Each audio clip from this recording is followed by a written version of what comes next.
Ijele, I say you should join. Okay, I am adding my sweater. Adding my sweaters. And that if you are married, please don't. Ijele, my honey, my sugar. Adananka. Ijele, good afternoon, my dear. Good afternoon. Happy New Year. I wish you the best. Kekwan. I'm fine. Economy. I'm cool. You're looking fresh, you know. Immaculate, Kevon. She's really Onye? taking care of you. Onye? Nchedo now. Oh, Nchedo now. The person that's next to you from me. Who told you that somebody who is taking care of me? I'm taking care of myself. And why they take care of me? And why they make a mama? Hannah. Emoho. List elugi go say ade emere mama. Imata Sunday. Ewa tata Sunday. Mpo ya la ndị church ga-aka m dịka. Person, and that person where don't spoil. Whether Sunday, whether when they're on emo can they job. Okay, now because na muwa. I may be going to take hot go ahead. So I'm na why I never work. You don't know why I never work like this. You tell you are looking like touched, you know. You well something you were. Zukwanike. You don't know you are looking fresh. Ijele, yesterday night I was trying to join the show, but your network now fuck up. Hotago. Yeah, I don't know what happened. I'm not know my number VPN that last night, so everything was just shattered. And the person I was supposed to invite as guest in, we couldn't hold the topic again. So network. The person had to network na fuck up, and another thing what this here mark name. Mark here how they reduce people that viewers and all that. That thing is messing up also. Because that thing on enjoy. Like that yesterday I overheard you every relationship ends in marriage. You're asking a question. A friend of mine was asking that question. He said he was willing to sponsor himself. Come treat you. When that people, when they pass go through the experience, so I would like to invite people to put their mouth. Monday we will pass experience to share. So what I can was like, it would be a good program for us to treat, but fortunately, network couldn't allow us to finish it. Okay, so viewers now should add their opinion, because some people are like, can every relationship end in marriage? Some said it's not must to end in marriage. Some said it's a must. My own opinion, yes and no. I have two answers for it. You know what I go? My own opinion, I have two answers for it. Yes and no. Yes and no. Do you understand? Because now relationship with the depending on how you guys are into it. You know what I go? And a relationship that when you are in a relationship, you are in a relationship. You propose to the person. Sorry to cut you. If I go to no mother 74 and I watch it here, but man, on my phone, you know, for about 100 and something people is watching.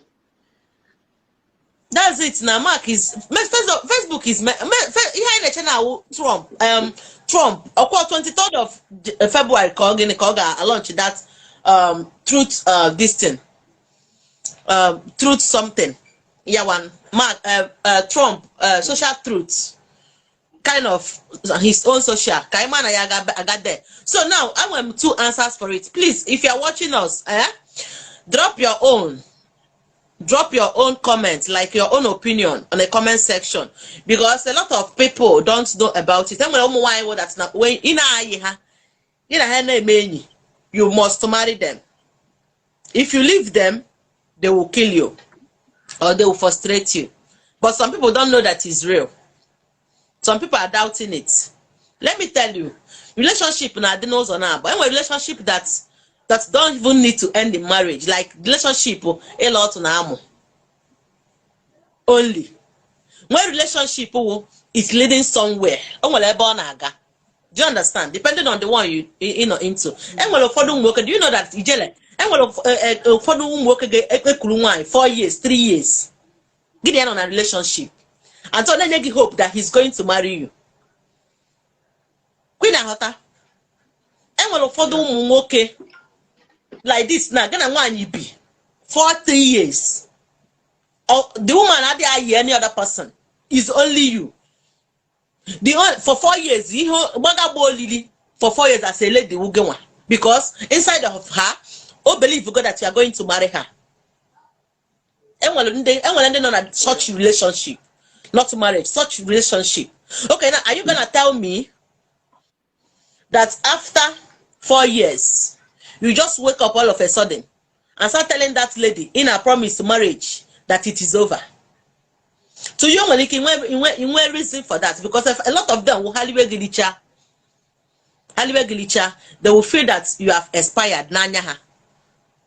They will walk away. And again, a lot of people need so many excuses. Let me tell you, except no relationship without checking maybe your genotype and all that. But some people say now this genotype of a thing is not a barrier. Except maybe if you want to enter a relationship as a partner, please, first thing you will do is to go and check your genotype and the blood group. That is the first thing you have to do before entering in a relationship. Or one that now you don't care. A man that you don't care. Who hate you? Because so far the guy let us do the test, because knowing fully well that now Amanda Obideyaka. You getting? Okay, now, Adananka, let me comment. Talking about the test, what you said is true. Now, let me use English based on some of your fans and ours who doesn't understand Igbo. So mix the language. Some of these people now, like you said, they don't even do text anymore. That one is not even the issue. But there's something I said last night towards my teaching. Some people today are into relationship, like you previously said, but they don't know why they are into relationship. And now tell me, how can you be dating a man? I said something last night. I've seen a relationship. Somebody complained to me on my platform that she has been in love with a guy for 4 years, and within that 4 years, she has done abortion for 2 times for him. That why she's complaining to me now to bring it to Facebook is that the young man now wants to leave her to go and get married to another person in the village. And I asked her a question. At the beginning of this relationship, what was your intentions? And what did the guy say to you at the beginning? She said, we loved each other. The love was there. I said, did he promise you marriage? He said, for now, what the guy said was, we will be going, that by God's grace, if it's the will of God for us to marry, we'll marry. I said, a man told you if it's the will of God for us to marry, we'll marry. Then, 1 year, the 1 year was not for the will of God. 2 years was not for the will of God. 3 years, and he didn't give you hope. You took in, he gave you money. You went and did abortion. Later, you took second in. Okay. You went to do abortion. Now, I told the girl that you are at fault. Number one, as a wise woman, you should know that such man doesn't have any love for you. He doesn't have future for you. Because no wise man will pregnant. No wise man will pregnant a woman. Also no love. Because we are dating. I might have intentions to marry you, but I might not tell you immediately. So if I have intention to marry you as my love, I don't have any right. I know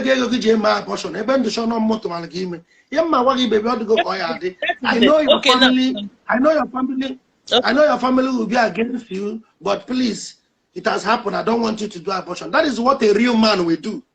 But for a man, you go first one, you go second one, you I swear, that girl, I told her, you are the most onuku without sense I saw on earth.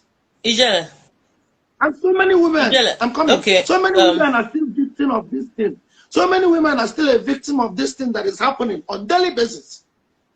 But those type of women, you don't need to pity them. You don't pity any rubbish. Because this kind of thing you're saying now, and I've forgotten a lot of people. I've received a lot of complaint about this. But let me tell you,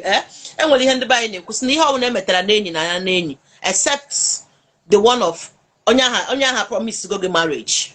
In a relationship, if you are in a relationship, you have to be very, very careful and be wise.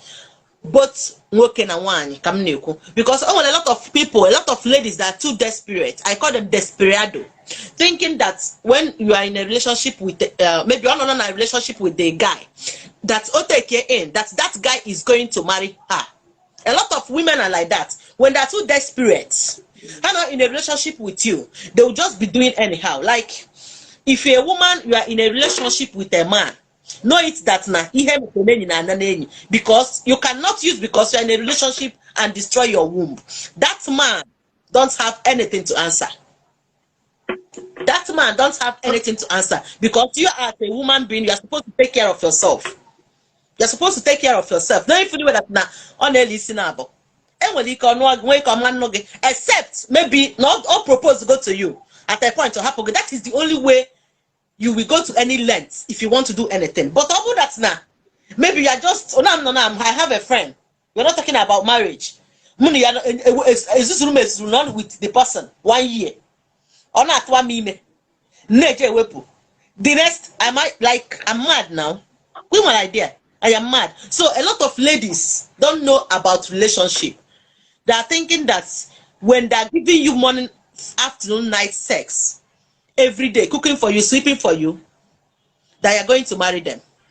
Let me tell you, not all relationship ends in marriage, except the proposal one. Maybe you can come and go. If you don't want them to engage, they will leave you.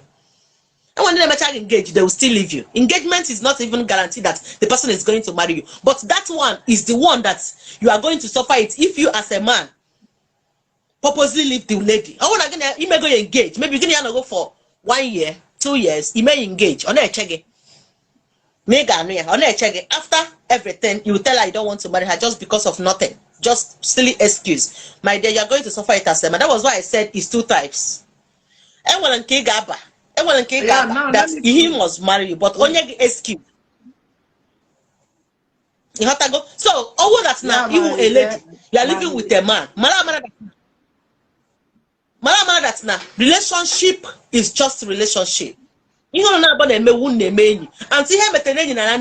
me tell you, if I am a man, I am fucking you. You are taking in, thinking that I will marry you. If I don't love you, I won't marry. As long as I have not told you I am going to marry you. But also, in another way, if you're a man, please do not treat a lady as if not your wife. As if not your wife. You are living with her 2 years, 3 years. Now I'm everything. That if you know you cannot, when you're in a relationship 1 month, 2 months, if you can't continue, you will know that this relationship will not lead anywhere. Okay. See, call the person and tell the person you are just friends. Okay, now let me come in a little bit. You're very right. But now let's look at it the other way, because at the end of everything, everybody will always put the blame on the guys. Yeah, fine. Because there's a way I treat my own thing.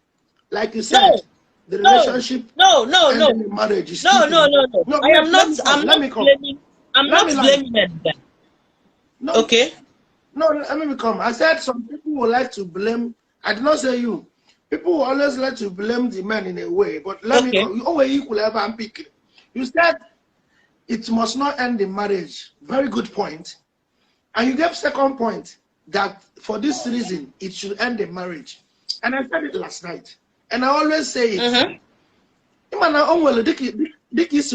That's the kind of attention you will give to a woman that you're dating. Within you, you've not told her that you want to marry her, but she has assumed I am the law because of the good treatment. Yeah, somebody now said something in one of the comments that what of a guy who trained a woman in school, at the end of everything, she abandoned him and said no. Somebody wrote it at the comment. Let me ship in something. I want to ship in something. It's 2 things. If you're dating a woman I think I'm gonna get maybe one of something I Okay, did before at Mildred, we the are reading beginning. comments. If you're dating a woman, Comments. if you're dating a woman and you did not propose to her, my brother, if you train her in school, you're on your own. Just like Ada said, that even a man that will propose to a woman can also disappoint a woman after proposal. So give one one man now so give one man now when you take somebody's child, that is not your wife. In Asian school, it's in school. The girl in school she met more white people, and then we can go on buka in Azo pass. You got to school. The guy cannot afford that your level is no longer the same level with me. This kind of man, she now need a tush man. She's now lectured. She's now intellectual. She has met with different kind of people, cannibal of people in school. She has associated herself. She will now see that your mentality and her mentality is no longer the same. So she can leave you. I've seen a situation whereby somebody in Cameroon room, a friend of ours, the family of the girl told this boy to pass. Now so pass. Fall in love with a girl, and the girl, the family don't have. He took her to school. After training her in Unizik, at the end of everything, after 4 years and with 1 year service, youth service, the girl said to the guy that somebody is coming for my hand in marriage. The guy said, but we were supposed to marry. You told me to wait after your school, and I finished training you, so we should go and meet your family. He said, my mother said that you are not my type. That my husband to be said, you should calculate how much you spent on me during my school days, that he will give you the money back. Have you seen the insult? But I believe the young man, even working on wine, they don't know. Now they are at school. That's risky. But I'm not before I'm not putting in just school, I'm not taking me. You can go a few minutes just school. Because going to school as a married woman.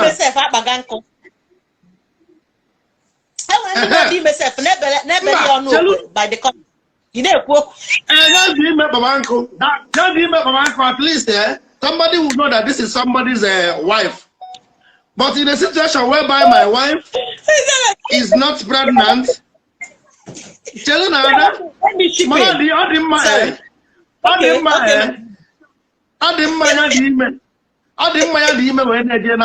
no problem. But for me, even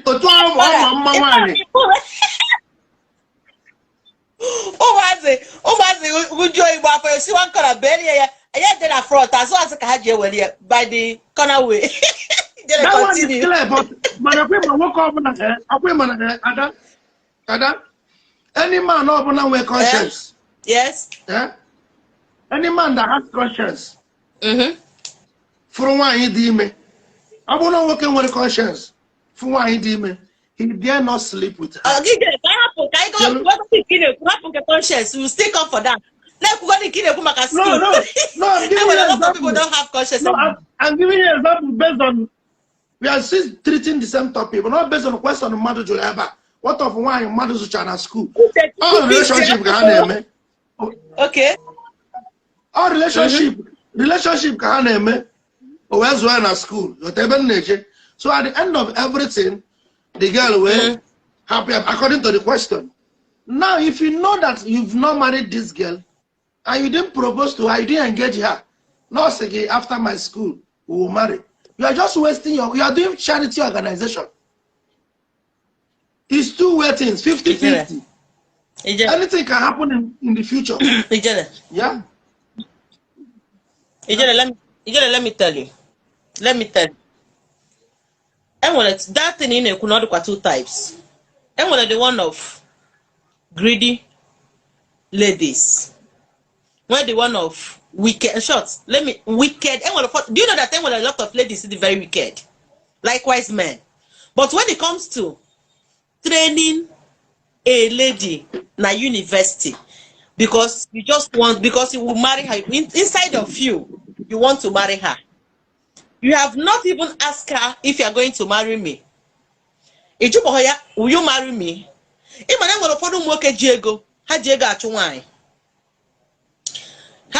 Now. How guys can marry everything for the woman to accept? And what for the work? They don't know how to toast a lady. If they want to toast a lady, they will start pushing money, pumping the person with money. All those men we hear now to carry home as they are at school. If I for somebody now, I like you, baby, you're still going to school. What course are you doing? You're still going to pick yours. You got to school. You don't even know if they have opicos or not opicos. And when they're not in school, you train them for how many years? But I have school. But they are telling you they are in school. You have to go. I will for them worker would like they have money, illiterate in your hands. So how do you go illiterate? For them to like this, someone we cannot hear. And say guy that I'm going to school. The guy will be sponsoring me. But a man has school. Do you understand? Because no you know Diego. That thing is if you're a man, you are doing it, or you will still do it, or you are planning to do it. If you train any lady in a school, do not train the person because you want to marry the person, because definitely the person will disappoint you. Or 100, only 10 we hear Lugolonyes Ohana school. A lot of them, their parents will be aware of it too. Their parents will be aware of it. And Ada, do you know that based on the equal? Now, you know when I just went and said, "Oh, will you marry me?" Just for her to benefit that thing. Is when I said, "Yes, I'll marry you." That was why I saw the use on now. This is the question. No, what I say, I will marry you. Enough is there, baby. So let's go and meet your people. Yeah, but let me finish my school now so that everything will balance. But that is not the issue. Coming to our topic today. My child is one at school. No problem. Okay, listen up. And you can do. So what I want to say, like in this land, a lot of relationship. I was some girls who know about that, not that. When they don't know about that, how we chat, it will be casted. And on some of them be a status, WhatsApp status. Hasigi Dubai relationship and a scam. Abroad relationship and a scam. Just because they believe that some girls who know about that. When 1 or 2 illegals hana run over there. So because of those illegal, they believe that no man will date them here and go and marry them because of a C finish. I want to drop a point, so just listen to me. Because they believe now they may 1 or 2, Iwa Akuna, you know 1 or 2. So because of the Akuna Hana, their mind will always tell them that now husband cannot come again. Nanda Nina Hana look on over there who give me money and go. See finish. But I want there are some girls I know that a man picked them from these streets, made them somebody, and today they are married, happily married. Sure. And somebody might be like, this is the girl I know before. I'll change it. So here now individual this thing. Man, a relationship and both international and by when you love a woman, let her know that you love her. And a woman, how can a man pick you up from a street? He knows he loves you. You know he loves you. He started giving you attention. Instead of you to do away with your old contacts, you will start telling them that. You will start telling the man that these are the people I know before when I've not met you. The man will start seeing you as if you want to go back from there. He will start seeing you as if you want to go back to those contacts. Regarding to the kind of office where he met you at the beginning. So some of our girls sometimes in our course, here they may or they can send a mother which are wine Obodo or Rapiana Nigeria, general one. But there are still men who love a woman in international. Today they are happily married, both home and abroad. What about so what I want to tell our girls is, here now with bitter truth. What I want to tell our girls is this. If you're lucky to find a true love in abroad, most of our brothers had 100%. Our brothers in Obodo were 100%. 90% will always tell you or tell their friend they can never marry a new woman in abroad.